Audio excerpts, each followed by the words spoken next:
Yeah. You should be online again? Question mark. I have no idea what the heck is going on. Alrighty, I see Yeah. Roger look as a queen. You and, Okay, there it is. and Pinocchio and yeah. Just some Hello, quick hello, people. joke. We're alive. I can hear myself talk. Yeah. Yeah. I'm gonna Eh. mute the live stream for myself, or else Yeah. I'm hearing the echo the whole time. Just a quick audio check in the stream. Nay. You want to do an audio check? So everyone check everyone's volumes. Well, this time Blah, our blah, audience blah. gets to enjoy it as well. Have fun. Hello? Hi, Luke. Hey everyone, Melting Man 234 here. Hello. Don't you Lo- start lo- calling me lo- again. Hello? Hello. Sound disappeared. Sylvia, you said something? Yeah, I was about to say, Melting Man, could you lower your volume just a bit, a smidge, just a little bit? Oh, here it is. 5.5. How's that? Yeah, that's better. Okay. Then everyone's good. Hello, Shadow Dinosaur Network, aka Orleans. Oh, Orleans is watching. Hi, Orleans. Yeah. How are you? Yeah, Elise. The Shadow Dinosaur. Such a Rawr. dark, scary name for such a nice, friendly guy. Yeah. Yeah, a bit of a filler stream this time because I'm just back from vacation, so I wasn't really in the mind to work hard. As you can see, because I'm royally screwing up today. So thank goodness we didn't have anything serious planned. We're just going to talk about some random stuff. I've been playing Freedom Planet 2 today because it was released this week. And other than that, we'll just have some random talk. Of course, you see me now working on a drawing of Ewan and Luke saluting the Queen, Her Majesty, who has passed away. Yes. The Queen is dead. Long live the Queen. There you go. Of course, So she's a zombie. Because you're saying long live the queen, so she came back as a zombie? I guess so. But yeah, so let's salute her wonderful smile, which always inspired me to make that horrific paint picture of her that was a bad guy in Alex in my live action video. Yeah. Good old Really should Queen. get round to finishing. I can up. imagine that as Charles is about to sit on the throne, he sees his mum walking up the throne as a zombie, and he's like, damn it, no! No, I was so close! Yeah. I'm like, Charles, what are you doing on my throne? I am not dead yet. I think. Sounds like a Monty Python moment. I'm not dead yet. And then I'm one of still one of her corgi, or her one corgi that's still alive, comes running past with a bone or a leg of hers, like here. I'm returned to give that back to me. Exactly. And obviously got zombie Princess Diana as well. Oh my, how are we dark today? So, is any of you gonna stand in line for 25 hours to salute the Queen No. in person? No. You actually have things to do? Well, we both probably got Monday off, so probably watching the funeral on TV. Nah, I haven't got Monday off. I've got to go in the afternoon Oh, okay. to work. So yeah, so I'm probably going to miss the funeral. Not like I was going to actually watch it. I was probably just going to glimpse it. Maybe it's have on the 11, radio on. You're not properly Yeah. British. How dare you? Nah, it's just I assume like the pub that I work at is very British because it's like, oh, let's just keep on, open because I'm sure that's what she would have wanted. Yeah, but I also heard like that people were being shamed for if they decide to stay open on the Monday because everyone has to do the same thing. If you don't respect it, you're gonna get in trouble. Maybe, but what can you do? Though there has been a pub or two that I heard about that they stay open, but they are showing the funeral on the TV at the pub. So it's kind of like a harmony of people coming together, watching a funeral live while eating and drinking, I guess. Sounds fun.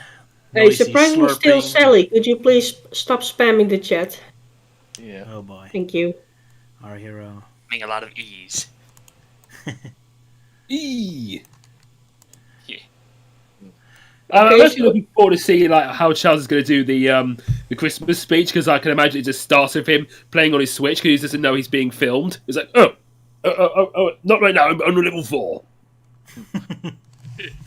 Well, I mean, there was already that sort of like clips going around in which he was grumbling about why, everything was left on the desk, and it's like, oh, what's all this doing here? And then like the servants having to move it all over the place for him, and he's still grumbling about I'm not it. being paid to move. Move that for me. You can just move it yourself. No, I'm the king. I'll do what I like. You're no Like, scar. Exactly. It's like, no, if I do it, then what is the purpose of you even being here? A riddle of all ages, yeah. Oh well, but yeah, the Queen. So for those who care, condolences, rest in pieces. Still pretty awesome. She was like fixing trucks in World War II. That's pretty awesome. Yeah. I don't know why I'm laughing. The fact, like, rest in peace is like she blew up. That wasn't my intention. Sorry, I heard that joke so many times. I don't remember the original. Statement. Wasn't that Guy Fawkes' intention when he tried to blow up James I in Parliament? Probably yes. Pretty much. Sounds like a typical Duke Nukem, James Bond death quote. You said that Duke Nukem did the gunpowder plot. Sure. Why not? Yeah. So yeah, what are your guys' fondest memory when it comes to the Queen, or like the biggest thing that's like impact? I think one of my best memories of the Queen was when she was in the animated BFG movie, because that was one of my earliest memories of her, and like where Sophie has to convince the Royal Army to capture all the giants, and she was just like in her bedroom, and whilst the maid freaked out that this random girl was there, the Queen was just unfazed. It was like, oh, there's a little girl there. She was in my dream. Come and tell me all about the giants. And then they go out and look at the BFG just walking towards her, saying like, Your Majesty. And I think that's a pretty cool thing. I think in the book, she actually went with them to Giant Country to capture the giants. Mm. I think so, but Was she actually I don't acted? know what. Did the actual Queen act that, or was it an actress? No. You see, when Roald Dahl wrote the book, he actually inserted the Queen into it. All right. Oh yeah, of course, the book. Yeah. Mm. oh yeah, But yeah, same I'm here. just finding it funny. It's like when you describe like the Queen going to Giant Country to capture the giants. I'm just imagining her like single-handedly taking them all out. Just like I think there was a passage like she pricked one of the giants with a pin or something, or with a badge, and I thought that's pretty hardcore. Yeah. Take some of this. like dodge. Yeah. And I can imagine like the Queen taking on the giants like something out of like Dark Souls or Elden Ring, doing all the dodges and rolls, like I'm sure Marget there's the a Fell. map with that. Sounds like when James Bond parachute jump with her. It should be he who should be impressed. Cool, meeting up with an actual warrior. Yeah, I think that should be a mod for like Elden Ring or Dark Souls to make your character model resemble the Queen. There you go. In fact, she should be modded into a Sonic Forces battle. Because everyone thought that... Because it was like the message, right? Where they showed she's dead, but it looks like she's an unlockable character. Yeah. that fake I message. thought it was the way like she should be in like Sonic Speed Simulator. Yes, that's what I mean. Yeah. I'm looking quickly for the picture while everyone can see my Discord. Privacy. But I think my memory with the Queen, or like the highlights, I guess, when it comes to involved with the Queen, would be like the Evil Duck show that you guys did. That she was like the villain, even though it wasn't like officially the Queen, but it was still a photo of the Queen. Yes. So that was like something fun. And my other memory that's not really like a media thing, but one time at a when I made a reservation at a hotel, I actually requested them for a photo of Queen Elizabeth to be placed in the room. And lo and behold, they did it. They placed a photo in the room of the Queen on the nightstand. It became a tradition of us, wasn't it? Almost every hotel we go to, there's always a request. Yeah, A picture of the Queen there. Then came the pandemic and it ruined it all. I think we only had like 2 pictures. I lost the other one, but the first one we still had here, like the Queen with a big smile. Oh, this suddenly brings back a really hilarious memory. Back when we tried to film that Doctor Who movie, and Ewan as the Doctor brought out these little mini walking versions of the royal family, and just walked around and just fell over. Oh, I bought those toys, didn't I? Man, where have they been? I can't remember where I left them. I've still got them. They've been hiding behind my dad's taxi display. Oh, because I bought them in Bath, didn't I? Oh man, that's a long time ago. Yeah. Good time. Ewan got the picture up in Discord. Oh yeah. Leave a look. Yeah, the thumbnail for the remastered version of the Princess of Pure Heart. Yeah. I don't remember the Black Knight character. Oh, that was It was me. yeah. That was filmed in the Netherlands at a castle. Yeah, the castle. I was the character going like, I'm sorry, but your princess is at another castle. Oh, okay. It's like, Isn't it sad? Almost our favorite memories of the Queen are all fictional from my stupid cartoons. And like anything that poor Queen actually did. Except the James Bond thing with the Olympics, with the jumping and such. That actually kind of really happened, Kind of, yeah. Well, the fact they actually got the Queen involved, it was like funny, and it resulted in a whole bunch of meme pictures of her with Bond saying like, "Have you taken care of it?" "Yes, Mum." Yeah, or that picture when a bit of history. We used to have a queen called Queen Beatrix in the Netherlands, and at some point she decided to retire, pretty much. So her son took over, blah blah, and then there was a picture online of Queen Elizabeth with her son next to each other, and the Queen being like, "Don't get any ideas, Charles." But yeah. Good times. Yeah. Or the green screen dress of Queen Elizabeth. Oh, of course, the green screen dress. I think she actually would have chuckled if she saw any photos of that. I have seen an image floating around of an old woman like clutching a gate. And people assuming that's the Queen. Like she's trying to break out. Poor Queen. Right. So yeah, rest in peace, Our Lady. But of course, I can still live on my stupid cartoons if I decide to, because I'm the ultimate master of my stupid works. Yeah. Oh well. So you were at the Puppet Festival today, or the Furry Festival, I should say, because they all look like anthro fursuits. Yeah. Yeah.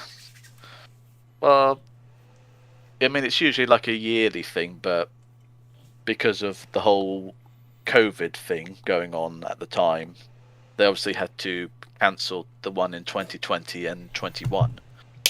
So this is like its return, but it's no longer called the Puppet Festival. They've been calling it the Street Festival, which I don't know, doesn't have that much of a ring to it.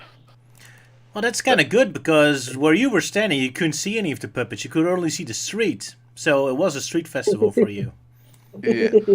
Yes, I mean, literally that photo was like where was standing for like over 3 hours with no one to come in and sort of like, swap places. So I was stuck all the way back there, and like all the activity was going on the other side. But yeah, so explain what's going on. What is a puppet festival or street festival? So like a local town close by does this thing every year? What is it? Yeah, pretty much. It's just like they really. I'm going to turn the TV off because it's distracting me. Because having that like shot of like on the moon and then a buggy exploding, like it's too distracting for me. But yeah, basically a yearly thing in which the town of Witham will basically close off a section of the street and have like these performers coming in to obviously entertain people for free. So like no one has to pay anything. Just turn up and enjoy the attractions and such. I love the Sure, pause you had definitely. before people, because as if you were hesitating from those Yeah. people. Like you had to deal with them all Exactly. day. It's like I can barely call them people. Those monsters. Well, maybe Exactly. there are actually robots. Well, there was actually a performance like years ago. Every year, coming back, was a robot, like an actual Yeah. robot. Yeah. Yeah, the robot guy. Yeah, that was fun. Titan. It's like that's not a people, that's a robot. Yeah.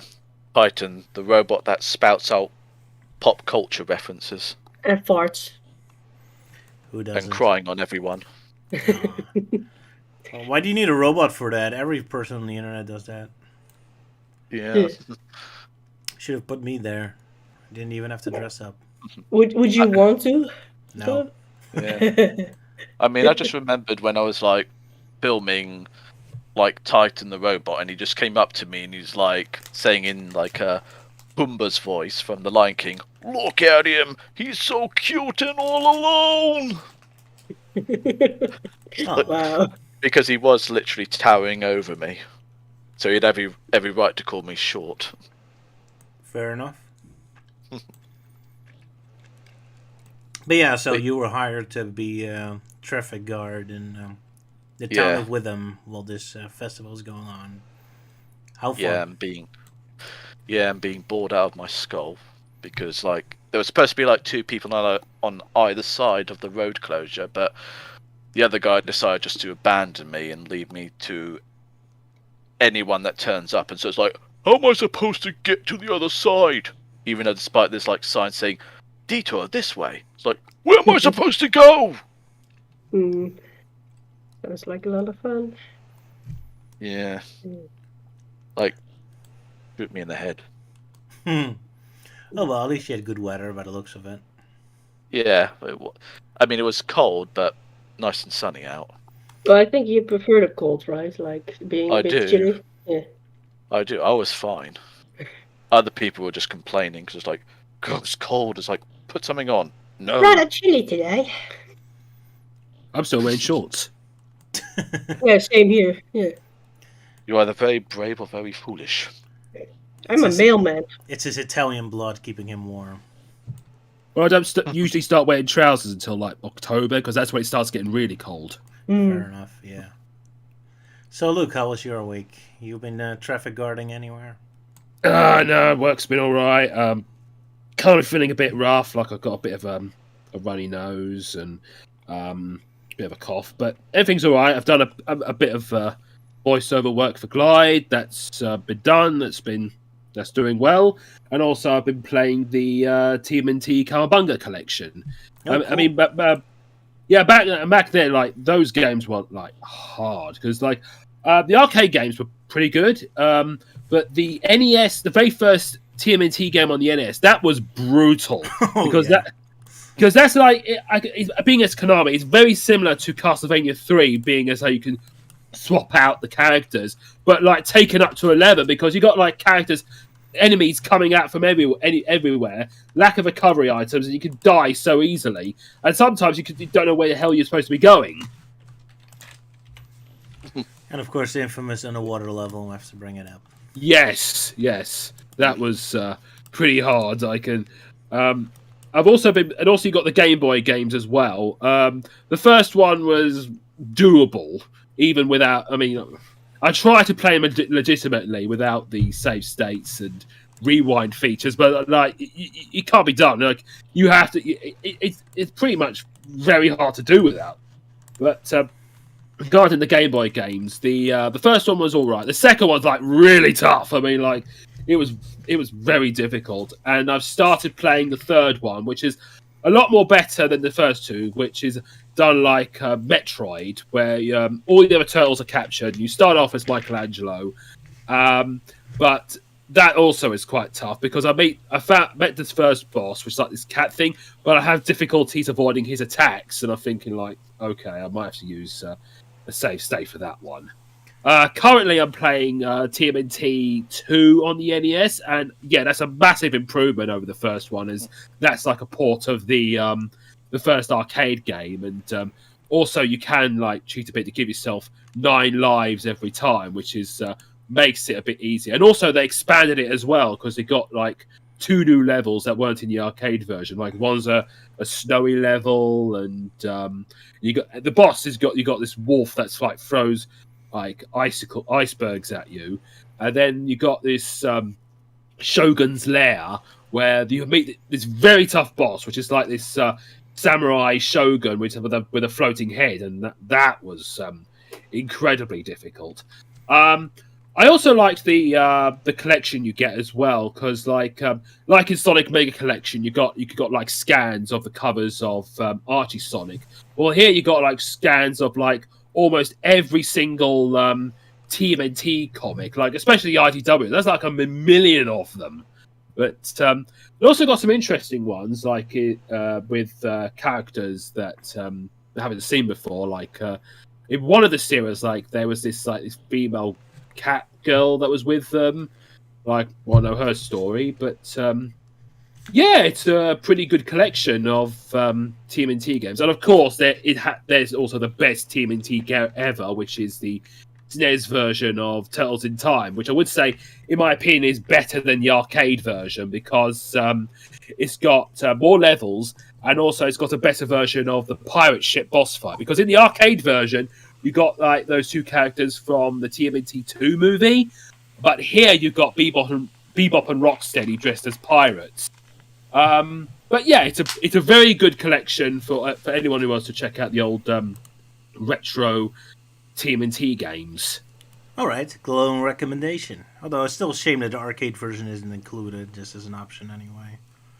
You got the arcade versions of both the first TMNT game and the arcade version of Turtles in Time. Oh, they also included. Oh, that's cool. Yeah, they got the two. You got the 2 TMNT arcade games. You got the 4 NES games. You got the 3 Game Boy games, the original Game Boy games.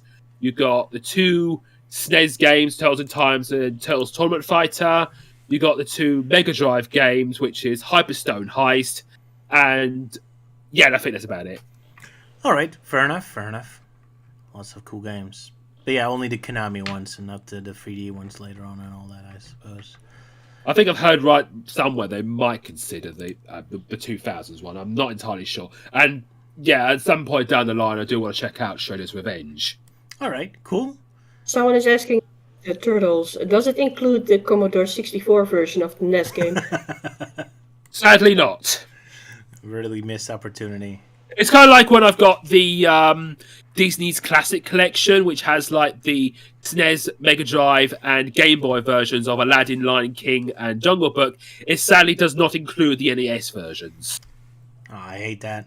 Although I have to say, with Turtles 2, I grew up on the DOS version for the PC, so I was kind of disappointed with the NES or arcade version too. But that's probably also not going to be included. DOS games never get respect. How sad. Yeah. Obscure versions. Bet Melting Man loved that stuff, don't you, Melting Man? I wasn't really much of a PC gamer back then, so like, well, I know stuff like the ZX Spectrum and Commodore 64. That was more like really popular over in Europe and not so well known here in America. Only PC games I played were like the more basic children's stuff, you know, like the Disney animated storybooks and others. And coincidentally, I recently posted a Forgotten Media episode covering PacMan Adventures in Time, which is this really obscure Pac-Man game, but it's nice. It's very underrated. It plays like traditional Pac-Man, but there's like a lot of unique level gimmicks, like you're running around the maze, and then there's like extra platforms that go up or down, and other level gimmicks like there's one level you have to survive without any power pellets, and there's one level where you have to like you run past this piano in a tavern and it causes all the ghosts to dance for a bit. But yeah, it's fun. So yeah, that was my plug-in for my Forgotten Media episode of Pac-Man Adventures in Time that I just recently posted. Yeah, I shared the video in the chat so people can go watch it if they wish to. I do remember like a time traveling game I rented from my library back when I was younger called Where in Time is Carmen Sandiego, because it's basically you go through all these different time periods and you meet these historical people, and it's a little bit like Mario's Time Machine, but like you have to find these minions that work for Kami in San Diego and stole all the artifacts. These artifacts that are just hiding around. Cool. Yeah, I never played that one. Too educational for me. You just want some mindless, bloodthirsty racing games or whatnot. There you Yeah, I had a bit of a thing for educational games when I was a kid because I found them more fun than actual lessons in school. That's true. If you have a choice between normal school and educational games, then yeah, it's an obvious choice. I remember I also had a game about the math, like a space superhero, but the game was all about math. Wacky memories. Anyway, someone from our audience asked us what our favorite Sonic spin-off game is, so I guess we'll have to answer that one. Ewan, you have any favorite Sonic spin-off game? Sonic Schoolhouse? Sonic Minecraft? Tails Patrol. Well, yeah, Melting Man, your one is Tails Sky Patrol. No, I was just joking there. Just trying to think. What's my favorite spin-off game? I don't know. All I can think of is Sonic Runners, the original. The old mobile phone game where it's endless runner, jump in. And one reason I liked it was because this was back in the day when the meta era was in full swing. Oh, self-aware and mocking the adventure fan, herp-a-derp. And then here's this game that actually pays tribute to the series. We got like additional playable characters that span from Sonic's entire history. So got the adventure games, the 06, Black Knight, all that stuff.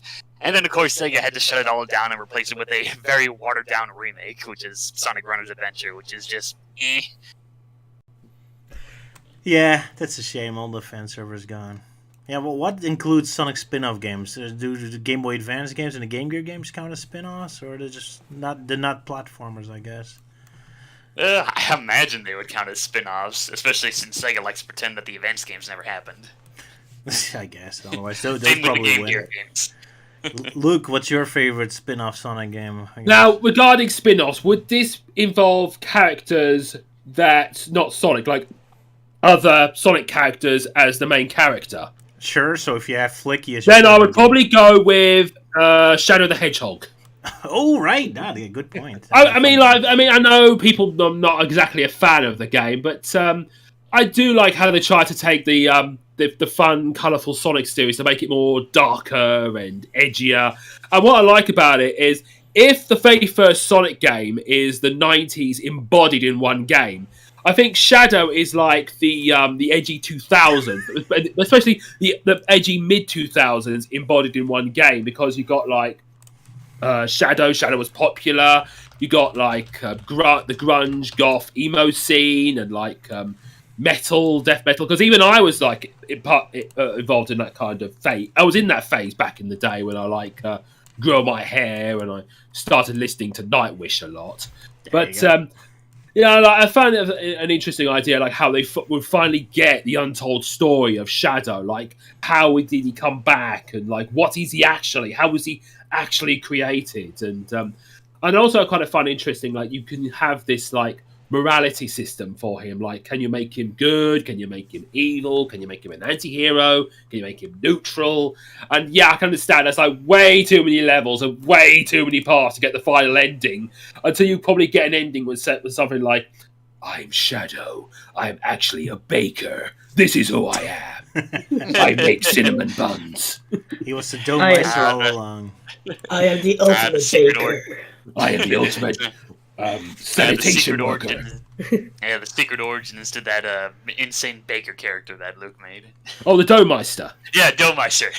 he's the apprentice of the Oh, Doughmeister. I am Shadow the Hedgehog. I am a French baker. This is who I am. Oh. There you go. Yeah, Gerald made him French. Anyway, yeah, the captain isn't here today because he already felt under the weather, but I bet if he had to make a choice, his favorite spin-off game would probably Sonic Speed Simulator. That weird... the Roblox thing, yeah. Exactly. Yeah, Shadow the Hedgehog is a good choice, but I don't really count it as a spin-off. I guess I would pick Sonic Lego Dimensions. Or otherwise one of the racing games, like Sonic R. Yeah. My boring choices. Don't take All-Stars Racing Transformed. Yeah. Oh, yeah, I could have gone with that, Oh, yeah. yeah. All Stars Racing Transformed. Pretty much. Yeah, that was fun. It's right up there with like the Ben and Mario Kart, actually. Yeah. Yeah, Transform's a lot of fun. Although I do find it really weird that the Steam version has like a lot of exclusive characters. Like, oh, we got Football Manager from the Football Manager series. Oh, you got the Mercenaries from Team Fortress 2. You got Yogscast, some random YouTuber as a playable character, and all that stuff. Yeah, and also you got a female racing driver that I'm not very familiar with. Danica Patrick. Oh, Well, I don't think anyone's familiar with her. She's really Yeah, fun. unless they're the only people that know about Danica Patrick are like big NASCAR fans. So of course no one would know about her. Yeah, I remember like in the comic promoting the game where Eggman was threatening all the heroes. He was like, "I'm going to take over your world," and when he gets over to Danica Patrick, says, I'm going to ruin your racing career." Oh no! Oh yeah, that one Sonic Universe comic that always kind of pissed me off. Like, yeah, Sonic Universe issue 45. That issue was like nothing. Like, I mean, sure, they've done comics like, oh, main stories, and then we throw in like an advertisement story for like the upcoming game. But issue 45 of Sonic Universe, yeah, that comic was nothing but a blatant advertisement for All Stars Racing Transform. So I skipped over that one. Oh well, we get a different question from the audience. Man, it's really going to be a random stream today. Yeah. Does anyone have an opinion on the older Sonic PC releases? CD, Knuckles Collection, etc., etc.? Yeah, I mostly grew up on those. Because it didn't have a Genesis, so I love them. That's why I kind of have a soft spot for the Sonic CD other soundtrack and Sonic 3 Knuckles alternative soundtrack too. Yeah. And of course mods. Always cool to have extra Sonic Adventure levels. So I'm a big fan of the PC releases, absolutely, yeah.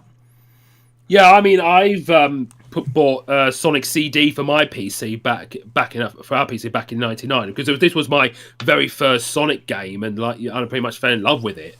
And I also picked up Sonic 3D Flicky's Island for the PC as well, which I was a bit disappointed with it because but the cover, which got like Sonic on it, you're thinking like you're in for a really epic 3D Sonic adventure. But all it is just a flicky collecting game. And, like...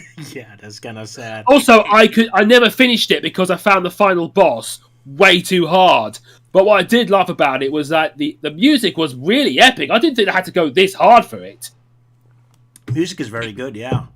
And how long did it take you to even boot up Sonic CD for the PC? Because I remember it took me 2 days just to get it to work. I do remember like waiting for like on the loading screens, which shows like Little Planet. I mean, oh god, I think it might have been like 10, 20 seconds or something. Might have been 10 seconds or something. I actually had trouble getting it to work because you had to have 256 colors displaying, which I had no idea what it was. Yeah. That game forced me to learn about that kind of stuff.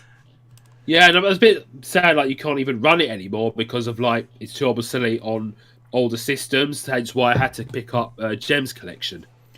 Yep. Yeah. But hey, at least we have different options now, so that's good. Yep.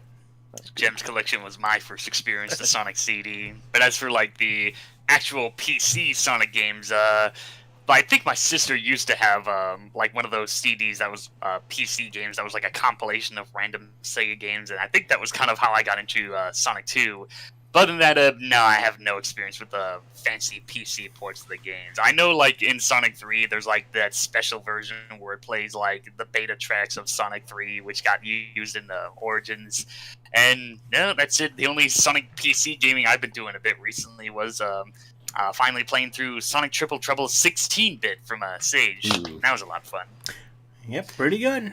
Good talk about that later. I especially love the battle music for one of the Metal Sonic fights, where it's this nice combination of Metal's themes from Sonic the Fighters and both versions of Sonic CD. That was pretty cool. Yeah, lots of references there, so that's pretty awesome. But yeah, anyway, Sega PC games have been a big educator for me on Sega games, because I never really had a Sega Genesis or a Saturn, but most of Sega's important games came out on the PC, so that was good. Thanks that I got a Dreamcast. But anyway, yeah, do we want to talk about Sonic Triple Trouble 16-bit? Because, Luke, you played it as well now? Yeah, I played it. Yeah, I think I talked about it last time on during the Sage stream. But I remember enjoying it. Yeah, not sure if there's much new stuff to talk about since we already talked about it last time. Yeah, I mean, I like the story modes, and I found the competition mode way too brutal because the AI is too hard and you can't adjust it. It's quite difficult, yeah. That's always a problem with those fan games. They really make it for the hardcore Sonic fans, eh? Oh well. Yeah, so far I've just beaten the Sonic and Tails mode. Haven't tried. I did play a little bit of Knack's gameplay because, like, well, I unlocked Knuckles. Well, I know how he plays, so I was more curious in how Knack/Fang plays, and it was fun. It's like, yeah, he runs and spin dashes, even though he just stumbles over himself when he does that. But he also gets to have fun, like shooting his gun and doing a triple jump. That was pretty cool. That's good. He's not very often playable. Although he is playable in Sonic Robo Blast 2 as well. And of course Sonic the Fighters. Anyway, Melting Man, Yeah. you wanted to talk about classic Disney movies for some reason today? Ooh. Sorry, Oh, guys. yeah. We got a question. Oh, alright. Sorry about that. Just like we were still talking about Sonic, so I thought like, yeah. Suex is asking, I have a question. Any favorite Go Fast game in racing or whatever? I assume he means like Sonic games, maybe. Go Yeah, Fast, Go yeah, that's Fast. kind of open. Yeah, what the hell does that mean? Does it Vague. mean, like, I Sonic think I racing got one games? that's a bit too obvious. You got boost power. F-Zero. Yeah. Doesn't ring a bell? You Okay, got I boost did not power. play F-Zero. You got Oh, boost power. F-Zero, yeah, that's pretty awesome. Yeah, especially like F-Zero GX. Like you go fast and you get like all the cool futuristic levels and the cool music. Yeah. The single player mode was like really tough because I was stuck in this level where Captain Falcon has to dress up as a racer to participate in this illegal race thing that's all done like a casino, but then you have to go on the next level, which I'm now stuck on, which I never got through, which is like a street. You find this street gang, which is led by this biker leader. I think it's called Michael Chain, and you have to go through these. They had to hit all the cars, all the other races to get even up to him, and I keep dying before I can even reach him. That's pretty cool that there's a whole story mode there. Yeah, I saw a couple cutscenes. It's great. The Sega F-Zero game, and unfortunately the last big budget ones.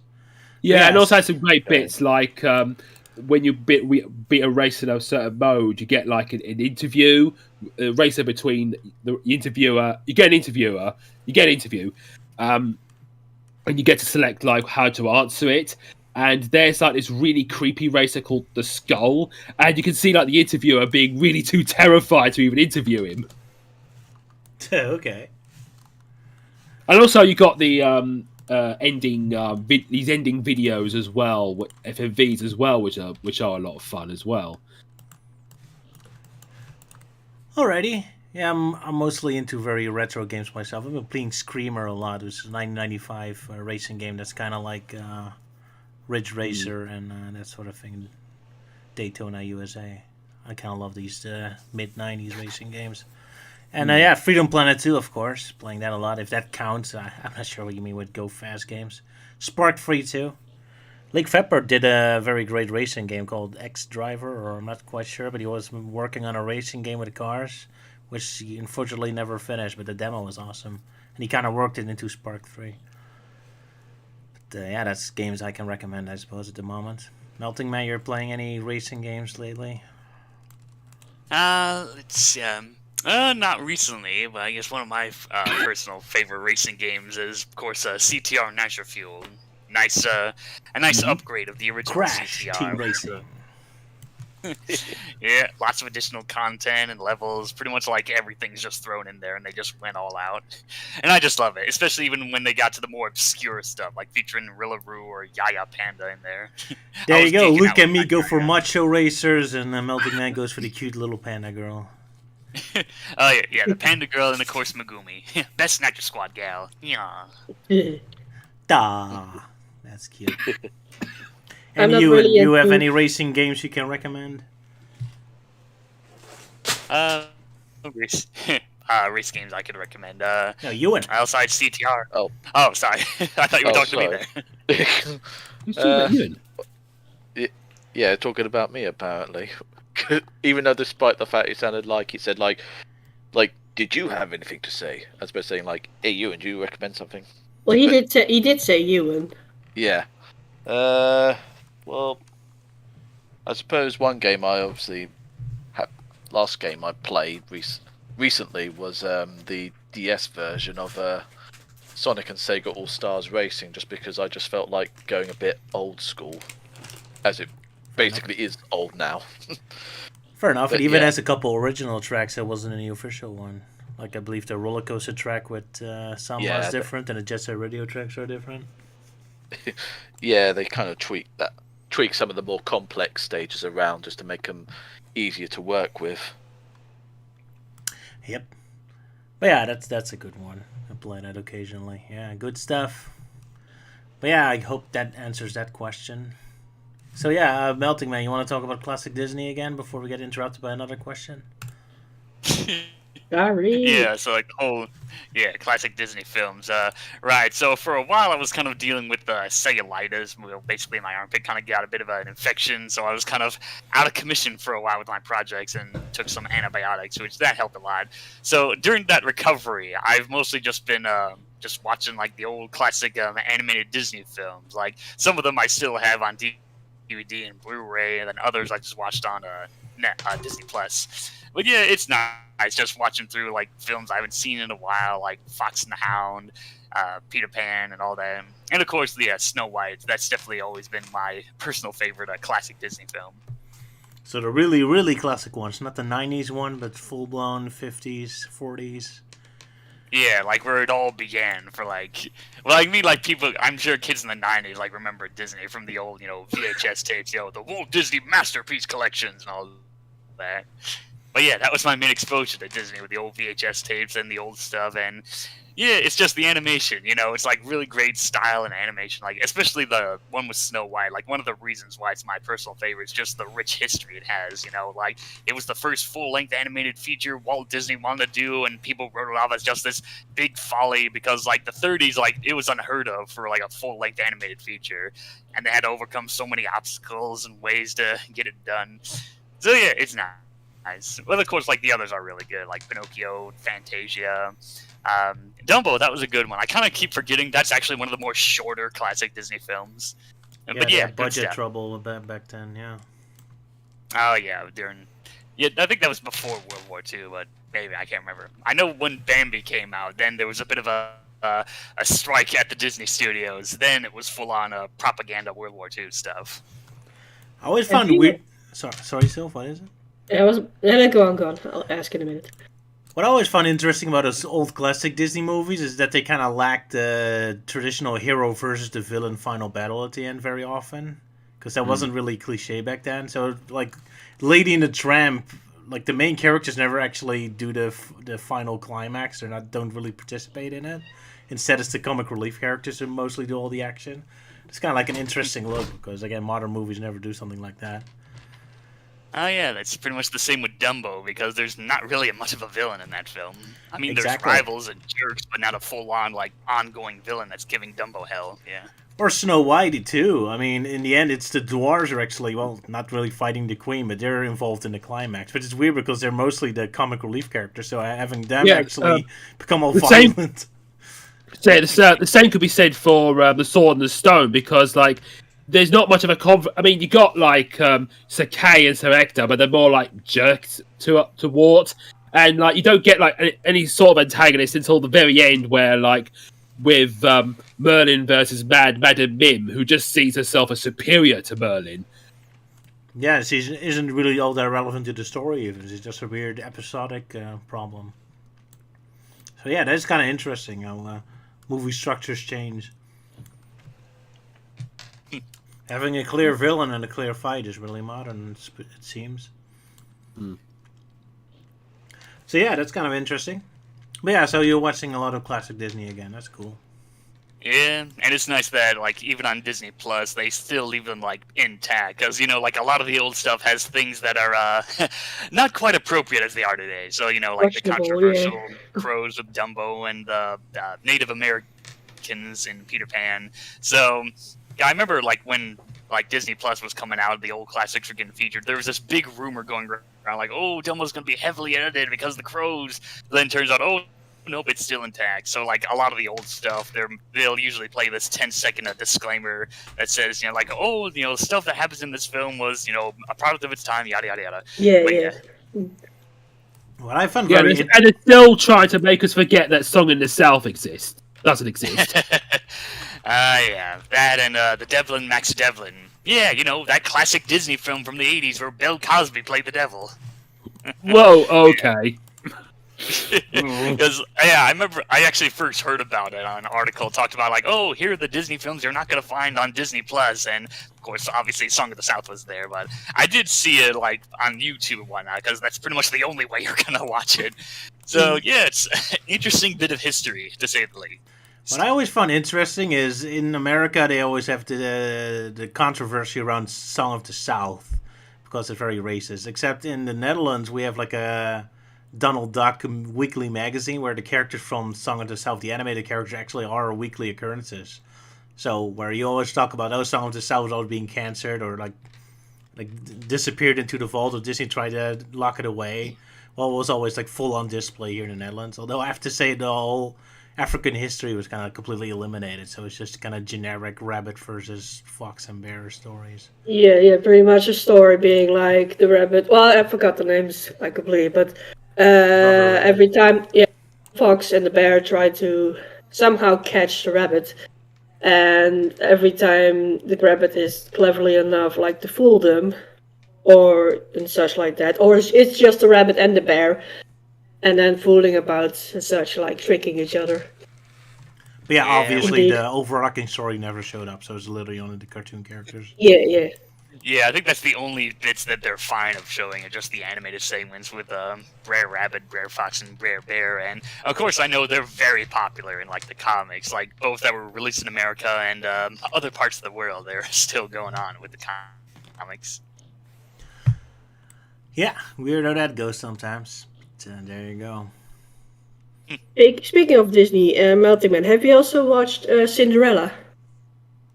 Not recently, but yeah, I remember watching the original Cinderella, the animated one. Yeah. Okay, but not the part twos or the other parts that they came out later. Oh yeah, the sequels. Yeah. Part two was just this compilation of shorts that was probably just we're gonna do a Cinderella TV series, and then it didn't go through. It's like, okay, we'll just package them together and sell it off as a feature film. At least Cinderella 3, that was a decent one. That's like one of the few good direct-to-video Disney sequels. Yeah, it was really. I mean, I watched it recently, and it was really amusing how the humor kind of changed, or like became better. Like the king telling the prince like, "You will not go down these stairs," and the prince is like, "Okay," and just jumped out of the window. That caught me so off guard. Like, wait a minute, stuff like that didn't happen in the first movie. No. It was just amazing, like what a difference that was. Yeah, especially with some of the characters and whatnot. Like the king, like in the original, he's always going on like, "Oh, I want grandkids, But then the third film, we do see a more like emotional side when he's talking to Anastasia, talking about his personal life. Like, "Oh yeah, that crazy dancing, it reminds me of my wife. Those kind of good old days." Yeah. Good. So yeah, there's a little more depth with the characters because with the classic Disney films, they definitely struggled with making unique human prince characters. Like Prince Eric was a bit of a bore, and of course the Prince in Snow White. That was mostly just due to animators really struggling to make him look convincing. So it's kind of a shame. There was a lot of deleted ideas for that character in Snow White. Like there was going to be a scene where the Queen's guards would capture him, and then he would find a way to escape the dungeon and rush off to Snow White, which pretty much explains why he shows up near the end. That's kind of interesting, yeah, because they always complain about sexism that the princesses don't have much of a personality or just helpless damsels, but it's not like the princes get that much respect either. There was complete bores. I mean, I guess they get to have a heroic moment here and there, but other than that, they're so forgettable. Nobody cares about them. At least Prince Philip from Sleeping Beauty, at least he had some personality and, going off and fighting the goons and the dragons, so at least he did something more than the others. Yeah. That's right. That's why I kind of found it interesting, because I was reading about the Beauty and the Beast, where they were designing Gaston, and they had a lot of trouble getting him right because they kept making him very ugly because he was the bad guy. And then until the director told him, like, okay, just design him like a traditional Disney hero, because he wanted to make him look handsome. But that was such a weird thing to me, because you don't really have like traditional Disney heroes like that. Like, what Disney movie, especially before Beauty and the Beast, ever had a Gaston kind of protagonist? They never do. And the prince always like some kind of bore, or it's usually some kid, or the girl's the focus. So that was always kind of like a weird cliche for me. Yeah. But yeah, a lot of early concept art for Gaston had him like kind of designed like an aristocratic lord, you know, from like the old days of French and whatnot. And then they kind of, okay, let's try and make him more handsome. And I remember like one of the inspirations of designing Gaston was Ron Bones, the Ichabod's rival from the Adventures of Ichabod and Mr. Toad. Oh, okay. Is that way it has like a white wig and such? Like, I'm just looking up Yeah, pictures, that's like why he early has a lot of- designs. Yeah, that's why in a lot of the early designs he had a white wig and whatnot. And then of course they also had trouble designing the beast as well, because like some they like, oh, he's more anthropomorphic, you know, like also an aristocratic lord.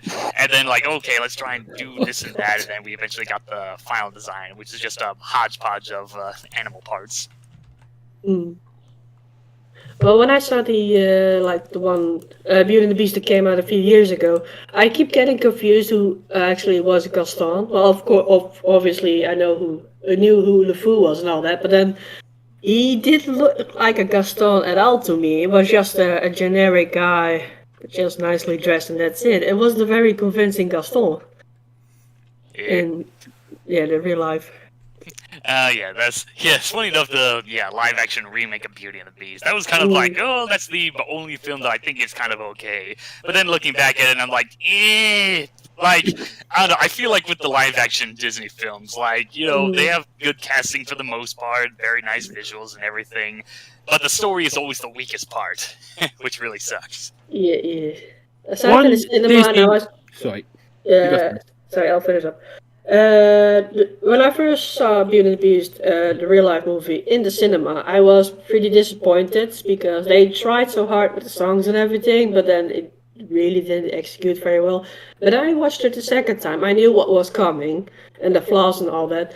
And then I was like, oh, the movie's not that bad because I'm used to the old one. And seeing it again, it worked. It kind of worked, but still, no. But hey, at least they got Gandalf to voice Cogsworth in that version. Yeah. Go on, Luke. I was thinking, like, with all these live-action Disney movies, I'm wondering if they ever do Robin Hood. I'm wondering if they're going to have all the characters be CG talking animal characters, and whether it'll be exactly the same as the movie, or have it's more a plot that's like more faithful to the original story, and if like all the characters going to sound British or have them like American accents. Like I can get with like the Sheriff of Nottingham because he's a parody of Wild West sheriffs, hence the southern accent, and whether characters like Little John is going to actually look a bit more different instead of being a blue recolor. You know what I really love to see? Like a Robin Hood live-action remake, but then like the Lion King movie, where they're realistic animals without emotions, but then you still put all those silly suits on them. So it's like a realistic fox with no emotions, but it's stupid. They look like an actual animals, but like in a forest or something. Exactly, but no cartoonification, just literally realistic without any So emotion. basically, scary Sonic territory. Exactly, yes. Make it horrible. That sounds fun. And have it in the same tone as Robin Hood, Prince of Thieves. Ooh, I would love to see Carrie Ellis return to Robin Hood. That would be great. No, that was Men in Tights. I was talking about the one with... Men his in name? Tights. Oh, what was his name? Kevin Costner, that was it. That was it, yeah. Oh, sorry. I prefer Men in Tights. Yes. Yeah, I remember that. I would think it would be funny if the creators of Fantastic Mr. Fox would actually make Robin Hood for Disney, like that animation and all that. Oh yeah, that would be interesting. Because Fantastic Mr. Fox, that's a really good film. It's funny enough, also one of my favorite Roald Dahl books back then. Speaking of which with the Fantastic Mr. Fox animation, there was a parody animation on YouTube with Star Fox characters in that style, and apparently they were going to do a Star Fox series on Netflix, but apparently it got leaked or something, and it ended up being cancelled. Boo. Oh yeah, They got finally rid do of something that. with Star Fox. Poor Star Fox. It's like, yeah, maybe next time they actually should try, like, do something a little more original than just recycle Star Fox 64 again. And maybe this time put Crystal in there again. Because, yeah, I don't know. I remember there was this rumor going around that Nintendo just really doesn't like Crystal, but who knows. I know she has her fans in certain areas, but yeah, I mean, I'd be fine with her coming back. Like, you know, just ignore all the, how terribly she was treated in that one DS game, but yeah. But that's the problem. You can't really make a sequel to the DS game because it has branching endings. So it's kinda Yeah, I've heard difficult it's one of those games like Shadow where it has like too many different multiple endings. Well, except Shadow actually has one proper real ending, while the DS game of Suffix didn't. Like, all It the has endings one are real equally- ending. Which, yeah, like, despite Shadow having one real ending, it does kind of go against the whole, like, marketing of that game. Like, oh, choose your own adventure, that kind of thing. And then it's thrown in at the last minute, like, oh, wait, there's a real ending. Here's how it really happens. Kinda, yeah, but then again, most endings were kind of pathetic anyway. So it's like, oh, he kills Eggman, but then it doesn't really go anywhere. So you Kills just- Eggman? Yeah, he kicks Yeah, Eggman or something. It kills Eggman in a few versions, yeah. Oh, in Shadow. Yeah, the Shadow game. I thought you were still talking about Star Fox. No. You're still like, wait, what? Somebody Star Fox kill Eggman? Yeah.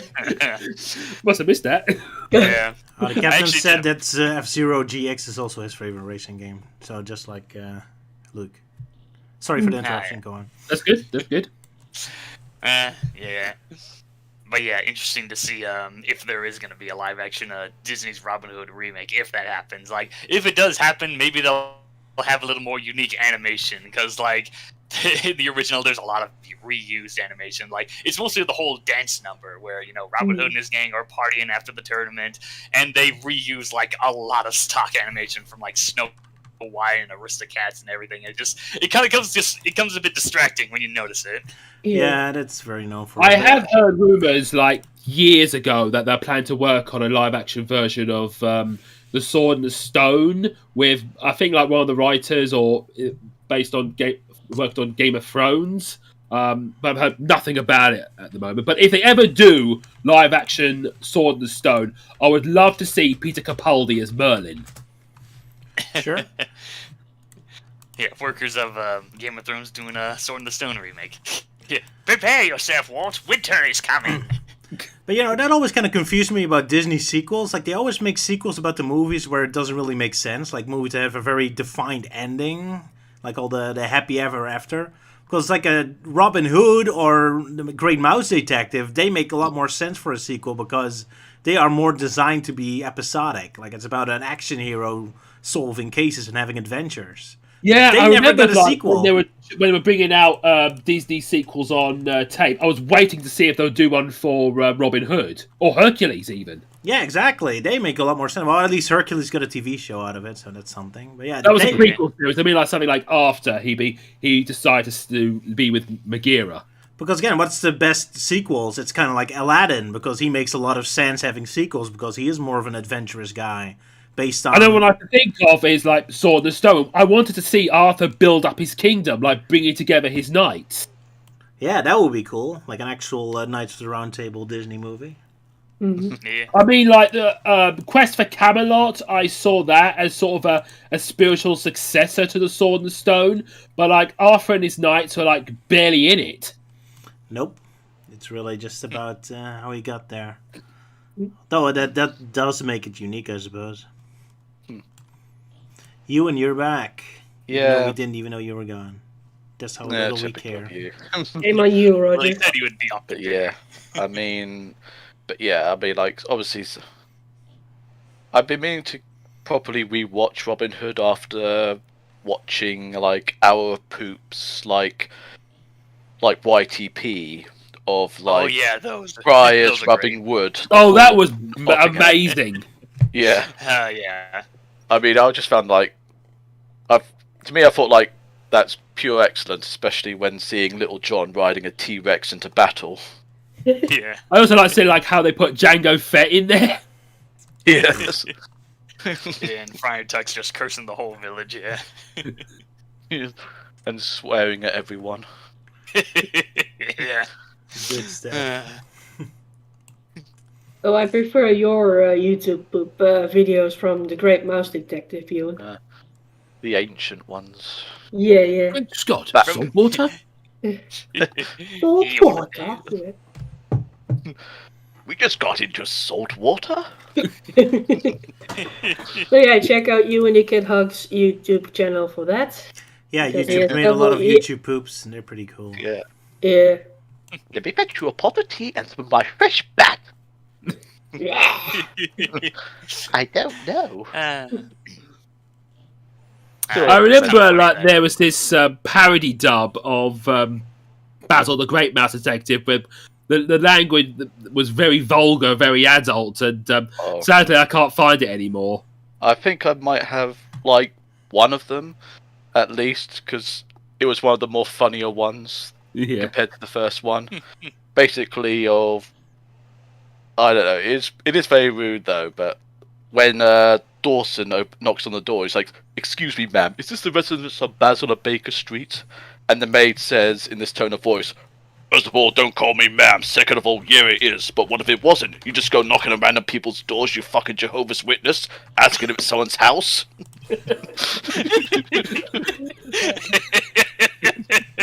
Jeez. Damn. But yeah, The one in it with Rattigan and building the robot, and it's basically like a sex robot. Where yes. and Rattigan was like, "I don't think she'll be making tea while it's doing me." Yeah. Oh, jeez.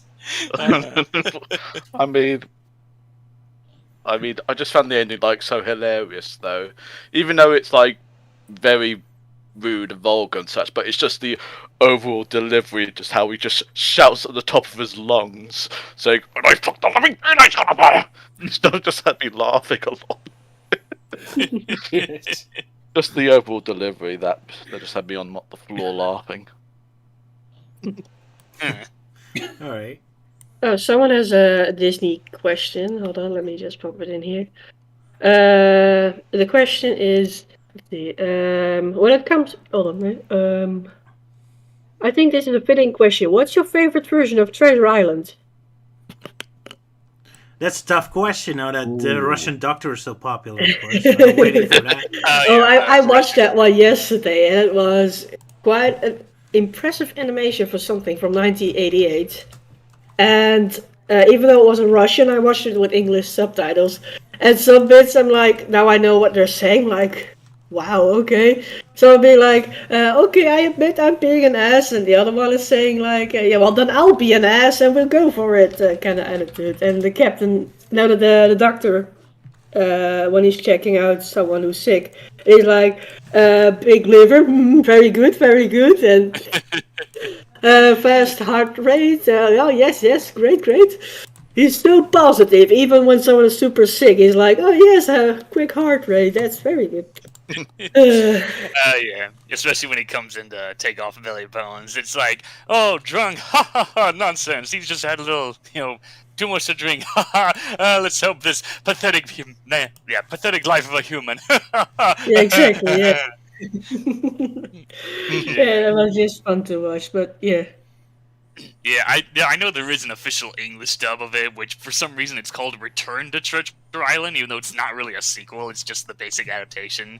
But yeah, the English dubbing's a bit and of course there's some scenes missing, like apparently there's these live action segments of like the voice actors and staff just running around in pirate costumes. But yeah, I've seen bits of the original Russian dub, and it definitely has a lot more like energy, especially with Dr. Livesey, with how he's always cracking up and everything. Yeah. But back to the question, my favorite would be, like Roger's showing on the screen, he knows me well enough, would be Treasure Planet, indeed. Just the whole animation, the story, the music and all that, and also the character design of John Silver, like the cyborg part. It was really amazing to see, and the whole development between John Silver and Jim Hawkins, like, yeah, very well done. Yeah, it's a good film. Very impressive. It's a very underrated movie, I know, but if anyone who's watching right now, please go watch it on Disney Plus if you have it, or on DVD. It's very recommendable. But look, you're the real pirate expert of us all. So what Oh is well, your... there's a few I like. I mean, although I really like Treasure Planet, and it's a movie I really wish I saw when it came out because it's more faithful to the original story. I kind of have a bit of a fondness towards Muppet Treasure Island because I like the songs, especially like Shiver My Timbers and Professional Pirate. And Tim Curry was amazing. Was amazing as Long John Silver because he plays now Long John Silver and Captain Hook. And also, there's another Treasure Island series I used to like watching when I was a kid. It was on CITV called The Legend of Treasure Island, which involves like talking animal characters.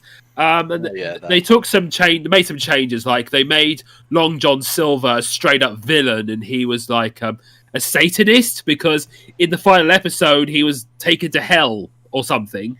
And also, the character Blind Pew, who was killed off early in the story, is basically the main antagonist of the series, and they made him really creepy looking, which is like this really scary hooded rat. And also they killed off Captain Smollett at the end. But I remember watching it thinking like when they're going to get the treasure, but like they actually do get it near the end.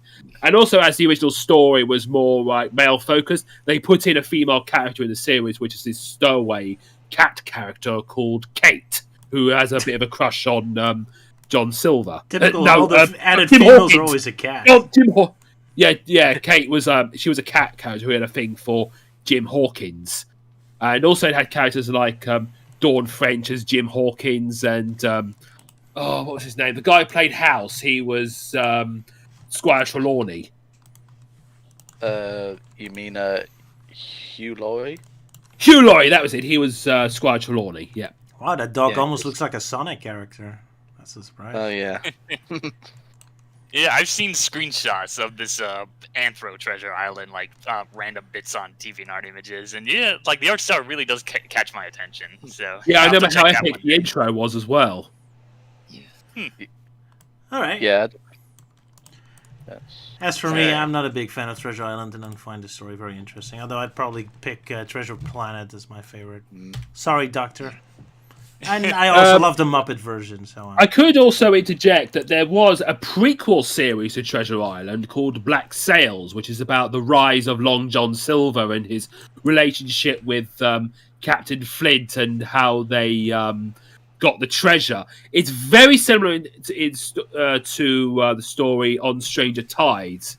It's basically similar like Game of Thrones with pirates and seeing all these historical pirates and its politics. And I do find it quite interesting. Like in the first series, John Silver was just someone who got captured by pirates and was just made to join their crew. And then by the end of the series, he was like a really ruthless pirate leader. All right, that sounds cool. But yeah, on Stranger Tides, it's not an official prequel then.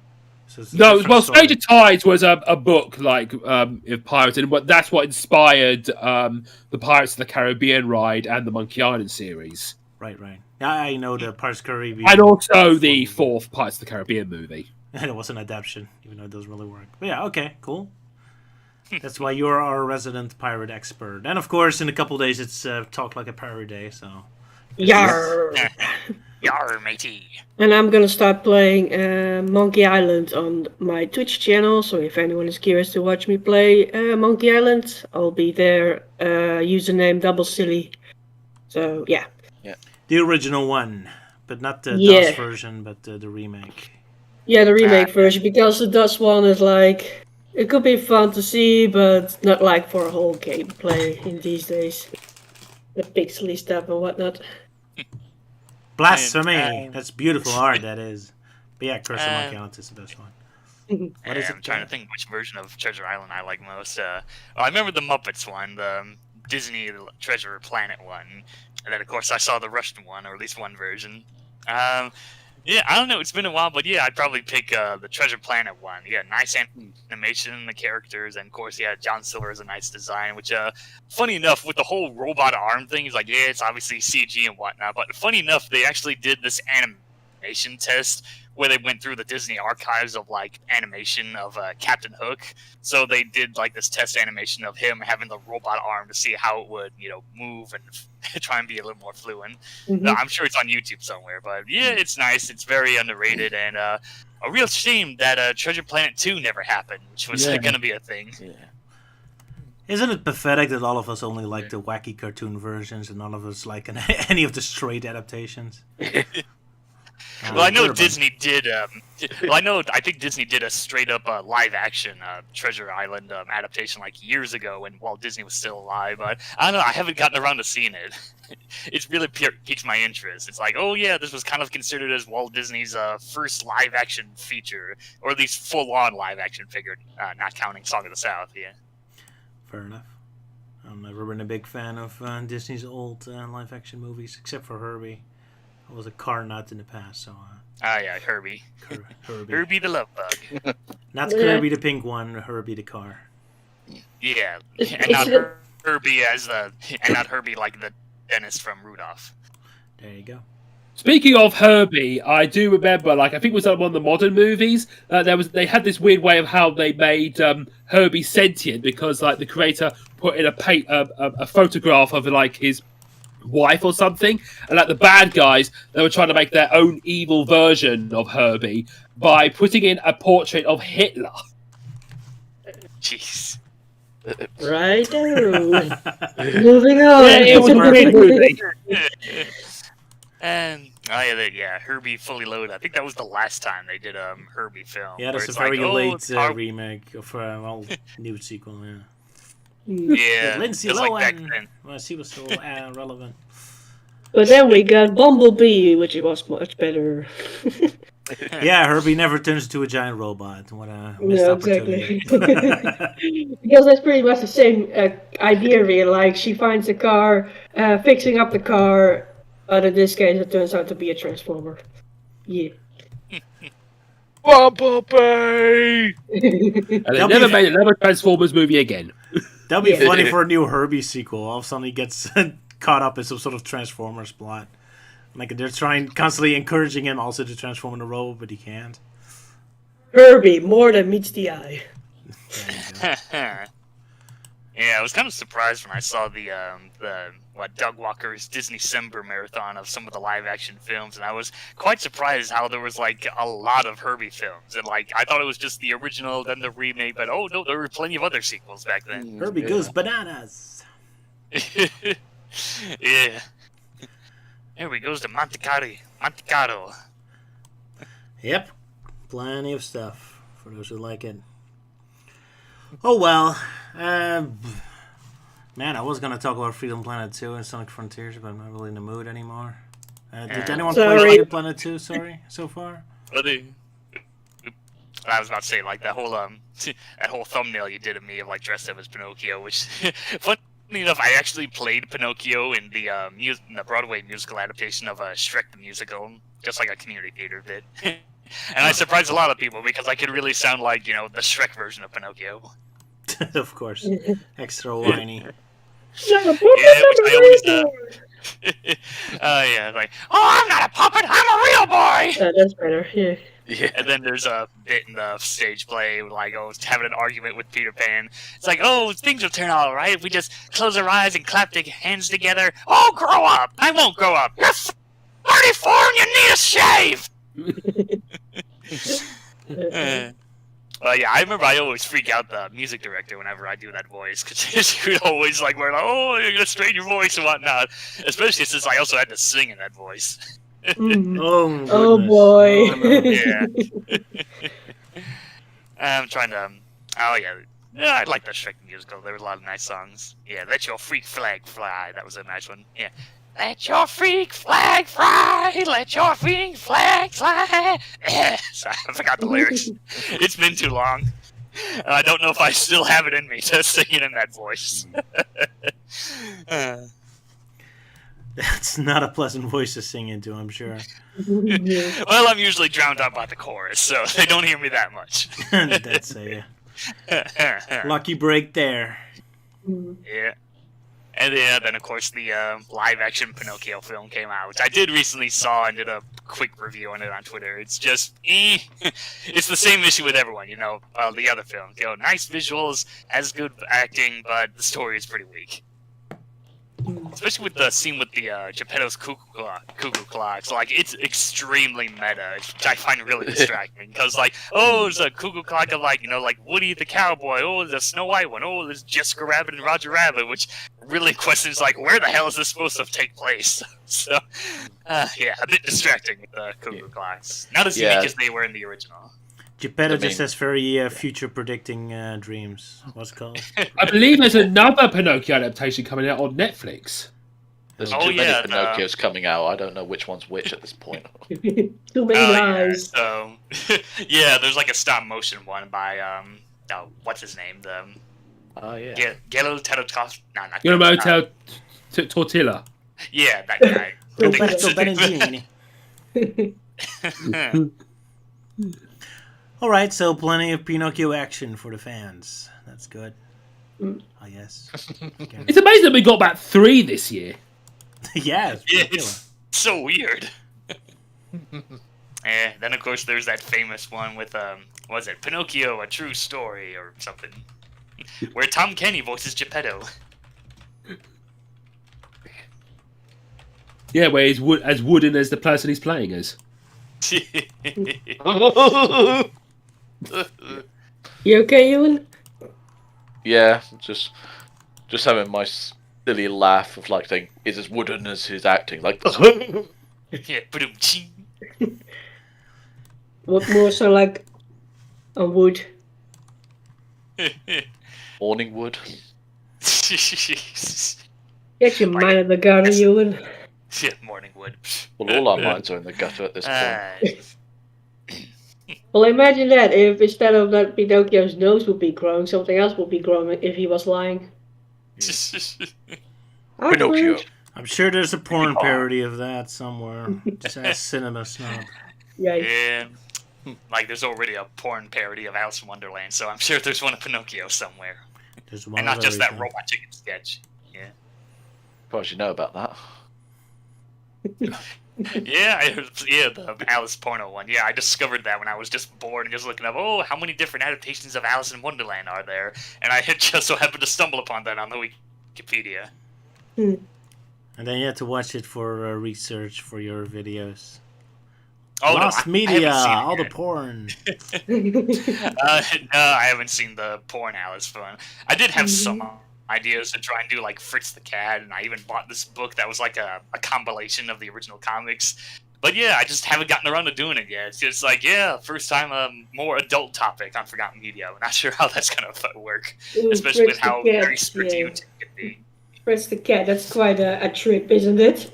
I was like, when I saw the commercial on TV, it was like, cartoon coming at this time of the night, I'll go watch that. And then I was watching, it was like, oh god. And I was like, was it like 10 or something? I don't fully remember. I was still small, and I thought, this is a fun cartoon, yay.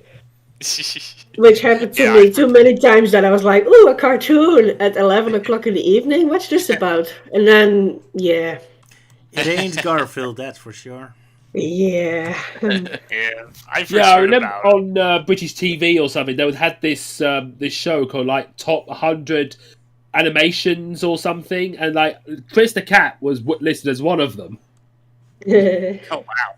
Impressive. Yeah, I first heard about Fritz the Cat from this book that I have called like the Animation Guide, and it's just this big collection of animated films from over the years. Give like brief story synopsis and reviews from professional critics, like Leonard Maltin and all that. And yeah, I first heard about that and like, oh wow, an adult cartoon from like back then, those existed? They sure did. Thanks to Ralph, I don't know his last name. Someone in the chat is saying, like, fun fact, the creator of Fritz the Cat hated the movie so much he later killed his character on one comic strip. Yeah. Oh yeah, that's true, yeah. Yeah, apparently I heard even Ralph Bashki, the one who made Fritz the Cat, ended up throwing in a sort of a meta joke in Wizards where one of the soldiers is like shouting out, "They killed Fritz! They killed Fritz!" and just goes on a shooting rampage before Fritz gets up saying, "Oh no, I'm all right." It's like, "Oh damn it, Fritz!" And then accidentally shoots Fritz, Oh, and then he that's goes, cool. "Fritz, get up! They got Fritz!" Oh, Wizard was a brilliant movie because at the very end, where like they're about to have this epic wizard battle, and one of the wizards just got out a gun and shoots him. Yeah, sort of like a meta, sort of almost like a. Trying to think of the Kind of like that correct scene. word for it. Like, it's like showing like Black Wolf, like, here, you can die by your own sort of lust for technology and violence and such, and just shoots him with a gun. And it's kind of like that one scene from Indiana Jones. You know, Yeah. the sword fight is like, oh, that sword fighter's doing already in action, and then Indy just pulls out a gun and shoots him. Classic. I feel like this is how Gandalf should have dealt with Saruman. Yep. Maybe he will in the new TV show. Yeah, it makes a power Gandalf to shoot someone. You shall not pass. Eat this, Sauron. Rings of Power doesn't want to be a prequel anymore. Just branches the timeline. Just arms everyone with a machine gun. Like, there we go. We sidestepped. We sidestepped the original. Yeah. We can do our own Hobbit's fully loaded. thing. There we go. Directed by Steven Spielberg. Of course. So, Roger, anything you want to talk about? Because it's mostly us talking now at the moment, so... Yeah, like I said, I was planning on talking about Freedom Planet and Sonic Frontiers, but I think the mood is kind of broken, so I'm not really in the mood anymore. I do want to bring up something regarding Sonic Frontiers. In one of the trailers where you get to see Sonic as Super Sonic and going towards that giant boss demon character, I noticed he kind of resembles one of the angels from Neon Genesis Evangelion. Well, I wouldn't be surprised. Oh, you mentioned it. Yeah, I mean, it does look like one, but more infinitely pissed off. Of course. I'm just surprised that Super Sonic's actually playable in a non-final boss role. It's like that kind of thing hasn't been relevant in Yeah. Sonic Generations, I think. Yeah, like in terms Well, of story relevancy. Yeah. Yeah, because I mean, from what I've heard about it, is that you have to become Super Sonic in order to defeat the bosses. So you can't just simply just take them head on. Kind of like how he did with Chaos in Sonic Generations, but needing to actually be super in order to defeat like the actual boss. So I suppose how it works is Sonic has to get up to the top of the creature to grab the Chaos Emerald, then they become super, and then they could just start beating the crap out of him. Makes sense. It's the main MacGuffin on each island, so it forces. So the it player- could be like the end of the second Sonic movie, where Super Sonic destroys Eggman Robotnik's giant robot mech. If only Sure, it was but that can he make chili satisfying. dogs? That's the question. Dun dun dun. Gasp. That should be a feature in Sonic Frontiers. You get to summon chili dogs. With What, the like an somber idol tone it's anime? going for, I doubt it. Or like an idle animation where he just simply gets in that pose and just snaps his finger and a chili dog comes down. Or like when he gets low on health or something. Oh, Yeah, like that'd be a something. regen, like a health regen sort of thing. When you're standing still for a moment and he just pulls out a chili dog out of his ass, like just Yeah, like, slowly. wasn't it in Sonic Unleashed? You can buy chili dogs to eat. Yep, I think so. Yeah, I think that's only in the We're talking HD about version. Sonic Unleashed without the captain being here. Exactly. He's going like, how dare they? They get all their facts wrong. Yeah. Actually, funny it enough, I was didn't a hot dog, not a chili dog.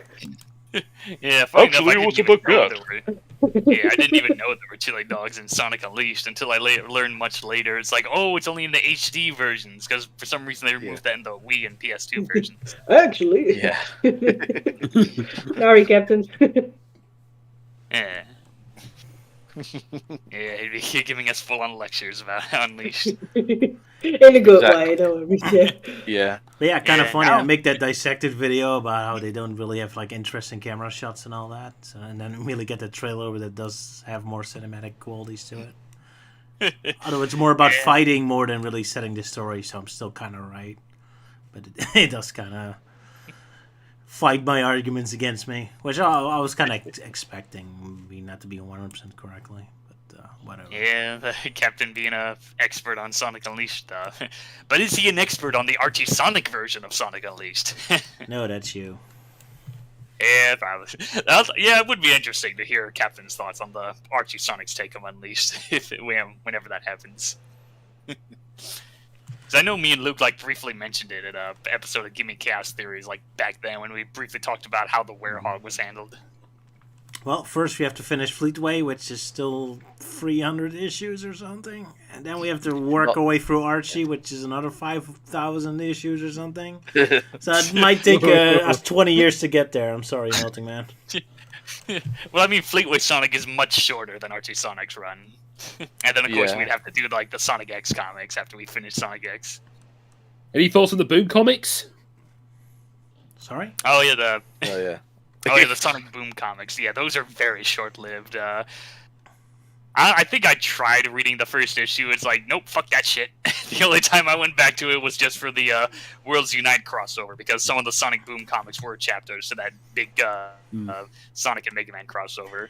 But yeah, in terms of the actual comics that take place in the Sonic Boom universe, surprisingly, there's only 8, so it's very short-lived.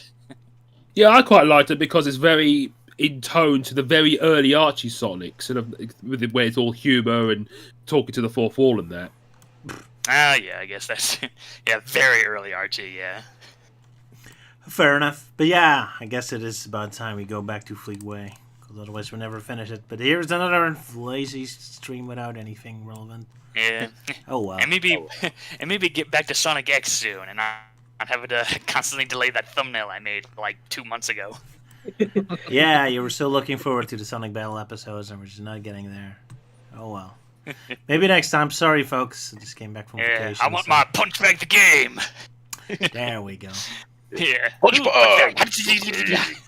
Something to tell about the vacation, Ewan? Roger? No, sorry. I Sorry. don't know. Do we? I don't think I didn't prepare that.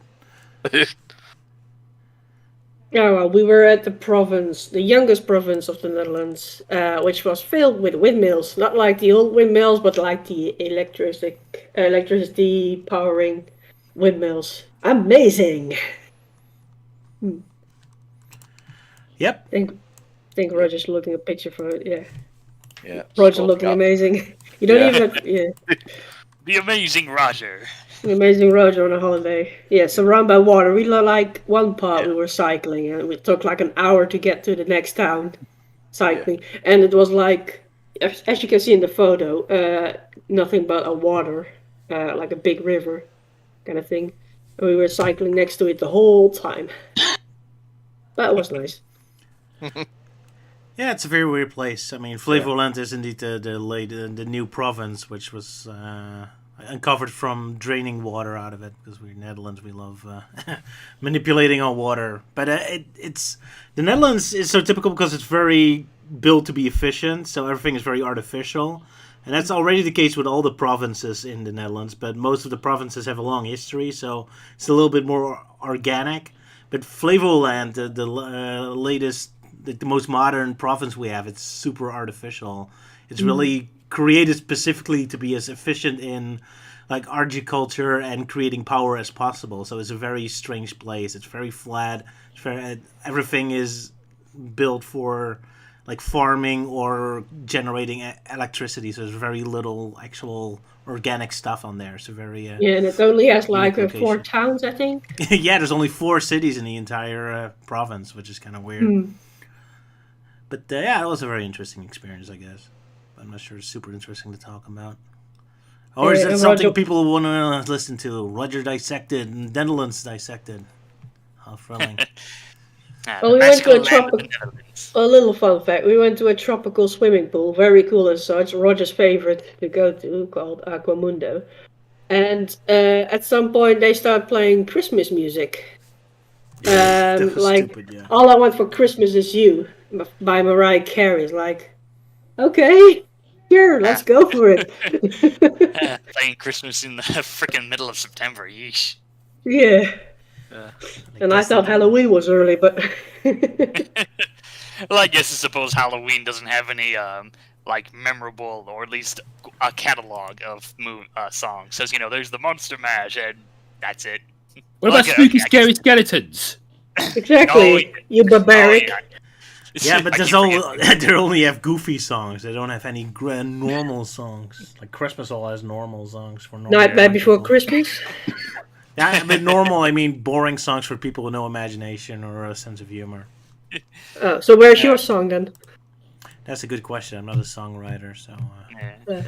Oh yeah, I guess there's like random non-Halloween songs that get associated with Halloween. Like there's Thriller, and then of course Time Warp from The Rocky Ghostbusters Horror theme? Picture Show. Oh yeah, yeah, Ghostbusters. There you go. Someone has a question. A person called the cameraman. He asks, or she asks, did you make Angel Island tour? Yes, I did. Sonic Roll Blast 2 level back. Well, there you go, cameraman. All right there, Luke. And I still Yeah, I'm just coughing a bit. That's all. All right. It sound like you were laughing for something. Yeah, I was thinking the same thing. Like, what's so funny like- about the Angel Island tour? Like, what? Exactly. No, sorry, it's a bit of a cough. all right. And Luke was also involved in Angel Island because he did a couple voices, like for the general, the Commander Towers. Yes. He says, final boss reply of to the it, rollback. it was the best Sonic Roboblast 2 mod. Ah. Thank you very much. I hope to have more soon. Well, not soon, but I'm working on more stuff in the future. Yeah, I did find the levelers are really, really evilishly designed, especially like when you're in the underground of Angel Island and also in the Pepsi factory. Yeah, that was intense. Hey, that's the final stage, so. But yeah, thanks for playing. And sorry for all the pain I suffered. Luke had to suffer through. Just breaking the boundaries of the game. Probably did. Oh no, more than my Spiral Island, my Spiral Hill town did that. Broke the game. Being way too big and too detailed. But yeah, Luke, what's it like to be a final boss in a level pack? Oh yeah, that was pretty cool. Pretty cool, especially like when you have Sonic hit him and you hear me going. Ugh! Yeah, pretty awesome. And of course, your creepy voice in the background before you get to the final boss. He's kind of like having this. I also found it how you did the scene where the professor explained what was going on in a very interactive way. I thought that was very well done. Oh, thanks. And of course, thanks for voice acting. It's kind of neat to have Professor Van Helsing finally do something again. Even it's a little out of character for him to talk about something that's not horror related, but oh well. I guess Well, it I'm is sort of horror related regarding like the GUN commander being corrupted by his desire to make an off-brand soft drink. Yeah. Stupid plots. My favorite. Oh well, I guess the stream is over for the most part. Well, yeah, you had something to say? yeah, well, in a way, I put more of a sort of a small shout out. I'll just quickly get like a screenshot here because I wasn't exactly sure when we were going to end, but or I might as well give a small shout out to Webster on YouTube, as he's been basically a big Sega and Sonic fan, and much like us, he's been discussing about Fleetway, and so if you want a bit more in depth on Fleetway stuff, then by all means go and check him out. And he's also one of the few people on the internet that does like Shadow the Hedgehog. Ah, that's very rare. Okay, so Maybe the game. Could you put a link of it in the chat, Ewan, on YouTube Yeah, I'll just to the quickly, channel? just give me a moment. Because when I look up Webster, all I get is this sitcom from Webster something. Yeah. Yeah, probably unfortunate that he's but yeah, he's a what? He's exactly. He's a not what? He's a who. He's a man. It's a bit too English, but So yeah, it's SJ Webster Net. All right, I guess you're advertising for him. Luke, you want to advertise something? Not that I could think of. I mean, like Glide's in development, so if you haven't, just wishlist it if you can. already done it. Righty dokie. And let's see, Captain made a Nintendo Direct video, a reaction video, so I'll be posting that in the chat too for people to go watch. There we go. Any more mindless advertising other stuff? Melting Man, you have something to show? Oh, you already shared the PacMan thing, has already been shared in the chat Pac-Man. too. Yeah, PacMan Adventures in Time. So yeah, check that out. Do it now. No. But- no. Fair enough. Yeah, Well, I've been playing well, Freedom Planet 2. It's pretty good. I was planning on talking about it more in depth, but I'm not really in the mood now. So maybe make some other Dissected or parody eventually. Who knows? We'll make, Yeah, a it's finished. separate, I'll make a separate video of it, Yeah. maybe. Yeah, Freedom Planet 2 Dissected. Yeah. Who knows if it's has enough to be dissected anyway. I'm not sure. And also, will we ever get a Freedom Planet 2 in minutes? That's a good question. yeah. I checked the cast list, and apparently the Grand Magister is also in that, which I did previously voice. Yep, he does appear in it, yes. And he has an epic voice in the game. So, of course, it deserves an epic voice of yours as well. Mr. Epic. Mr. Epic, yeah. Man, I don't even know who I got for Lilac and Mila and Carol anymore. I should check that, or just ask Elise, I guess. I know Mila's my favorite character.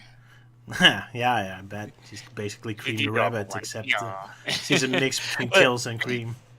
Yeah, but yeah, I just love the kind and sweet characters. Yeah, but yeah, Freedom Planet 2. I keep forgetting that's now a thing because I don't know. I guess it's just the lack of advertising. It's like, okay, sure, it's an indie game, yada yada, but I mean, I don't know. Maybe I'm just expecting too much. But you think they would at least post one trailer before the actual release rather than just pulling it out of the blue.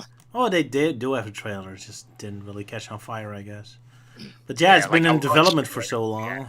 Guess a lot of people just forgot about it. But yeah, it's been out Yeah, for a that's week true. now. It's been yeah, that's true. It's been stuck in development hell for years now. Yeah.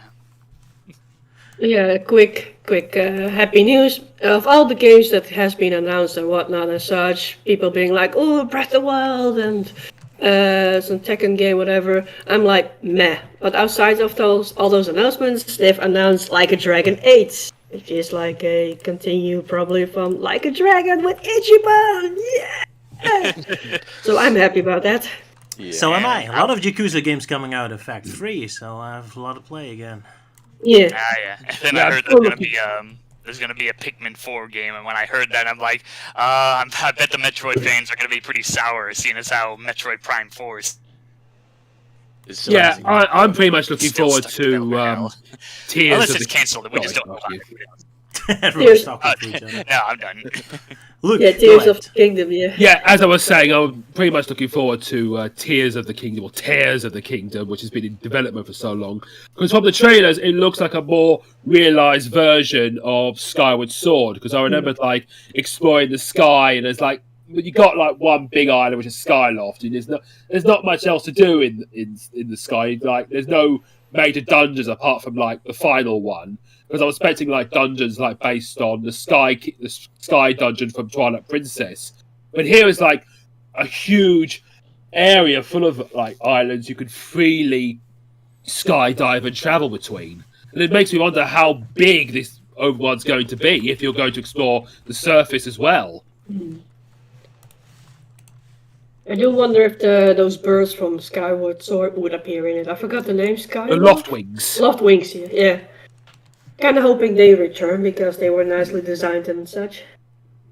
Yeah, and also it makes me think like how this is all going to like connect with the timeline, because there's like rumors like, oh, it's going to involve time travel and stuff, and also what's going on in those hieroglyphs. Like you see like images of Zelda like standing around, and what they all mean, especially with the giant god creature at the beginning.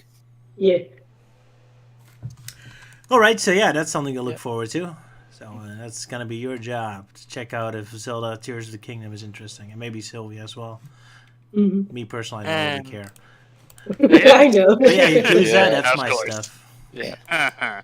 Yeah, so far, even with all these games coming out, there's not really one that's really been catching my attention.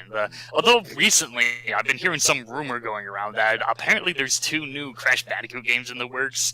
No idea where that's coming from, so I don't know if that's true or not, especially with the awkward position crashes with the whole Microsoft acquisition or whatever. Yeah. Yeah, goodness, because there I'll was have to like play stuff Crash. regarding something called Wumpa League. Like I Oh don't know yeah, if that's Wumpa actually League. real or not.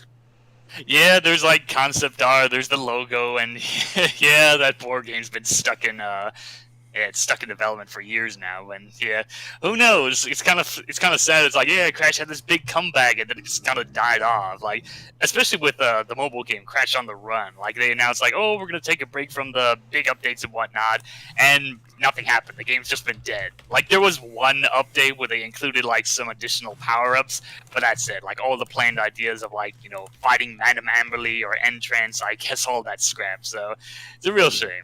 But hey, at least we still have Crash 4 in the remastered games. There you go. So yeah, we'll see Yeah, what happens just with Crash. Yeah.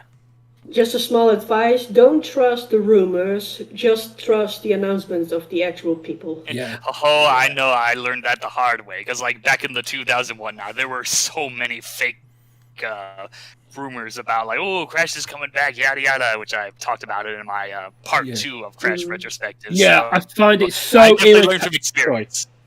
Yeah, but yeah, I've definitely learned from experience with all the fake rumors. Like especially when the remastered trilogy was announced, I was still pretty skeptical. Like before that, there was that whole bit like, oh, the Phil Spencer, whatever his name is, like he comes out with the Crash Bandicoot shirt, and I just threw that as like, oh, it's just Sony trolling the fan base again, like what they did with some of the other stuff. But no, it turns out that was actually foreshadowing the remaster trilogy. So even when they announced it, I was still very skeptical because they just came out and they had the silhouette. It's like, oh, we're gonna remaster the games, yada yada, and I'm like, and a trailer came out, and I was like almost crying tears of joy. It's like, yeah, my boy Crash is back again after all these years. Mm. I always have to be careful. Even when they suddenly get back, they might come in a version you don't like Commander Yeah. Keen's sad recreation. Oh yeah, that canceled Commander Keen mobile phone game. Yeah, People were not happy about that. no, What but did you want to say, Luke? I was to say regarding rumors, I do get irritated whenever a Nintendo Direct is rumored. People are like speculating, saying, "Oh my god, they're going to announce Wind Waker and Twilight Princess HD," and it was like, wait until it's actually announced. I mean, I get it because all the other Wii U games have been ported to Switch, and those are the last ones that we all wanted to see. But it's best to wait until they actually get announced that we would get excited for it. Exactly. yeah.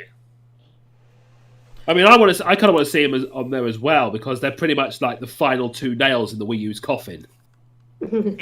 Yeah, kinda. Yeah, poor Wii U, especially since they now decided to shut down the payments of using the Wii U's eShop. Like, I think there is a different way to do it before they officially close down the eShops, but for like using the point cards and whatnot, yeah, that's completely defunct now. Yeah, and also this year marks the 10th anniversary of the Wii U's release over here. Oh, that's interesting. 10th? Wait, hold on, wait. 10 years already? Yeah, it came out in late 2012, if I recall. Oh, I'm getting old. I'm feeling old right now. Like, wait, what? 10 years already? Yeah, It's old I was already- Exactly. I can make APK all this confounded stuff. yeah, I was feeling pretty old when I was doing the PacMan episode on Forgotten Media, because like looking it up, it's like, oh, like 2000, like, oh geez, this game's over 20 years old. Ah. It's been 20 years. Yeah, it's 20 years now. 84 years. 10,000 years. Calm down, Ewan. Calm down, Ewan. I know you're old, but calm down. Yeah, calm down, you son of a bitches.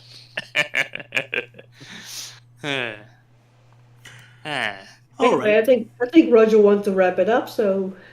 Well, I was going to say that I'll be attempting to play the Sonic Frontiers demo on Thursday and maybe even Friday if I'm feeling like it, because the EGX will be happening in London at the Excel building, so I'm gonna give that a go and see what I personally think about it. And expect a detailed report on my desk tomorrow. You hear that? Tomorrow? What? Tomorrow, even though despite the fact I can't play it until Thursday. I don't care about the excuses. Just do it. Roger, Yeah, lay off the caffeine, please. Oh yeah, by the way, it's Ewan's birthday on Friday, so happy birthday, Ewan! Hey, happy birthday. Yay. And I'll be celebrating it by going to War of the Worlds again. Of course. Ain't I predictable? Da-da-da. Oh yeah, is that like the big stage play or whatnot? Yeah, it's No, best the War of the World experience. experience was like a VR experience at Oh, times, and walking around and seeing a guy getting blown up by the Martians and such. Ah. Yep, fun times. Yeah, fun for the whole family. How many times is it now? 6? I don't know. I kind of lost count at this point. I think about 6, because you went like twice before the pandemic, and then one time with me and Roger. Then one time you went there with me. No, wait, it's probably 8 then. Hold on. Well, a lot more than that, because I definitely know before the pandemic I went at least 5 times. Oh, there you go. So that's like 5 plus 8, so that's 13. I'm just going to say maybe 8 post-pandemic. All right. You can't help it. It's enjoyable. Well, true. As long as the VR doesn't fuck up every time. Ugh. Yeah, you always seem to have bad luck with that. Yeah, I've been there twice. Well, not that much as you, but of course. But the first time it was the what was it? Audio. The audio. But the first time, like when walking around. Then the second time I went there, I was like twice something screwed up. Was on the boats with the audio. So I got moved to a different boat, sitting next to someone who didn't have a VR at all, because it was broken. And the ending part with the hot air balloons. It stopped at one point. I was like stuck in some blood veins. I saw the red blood cells floating about, and that's about it. The audio continued. Yeah. But it was like a very unsatisfying ending for me at that point. Like, I'm stuck in some blood veins.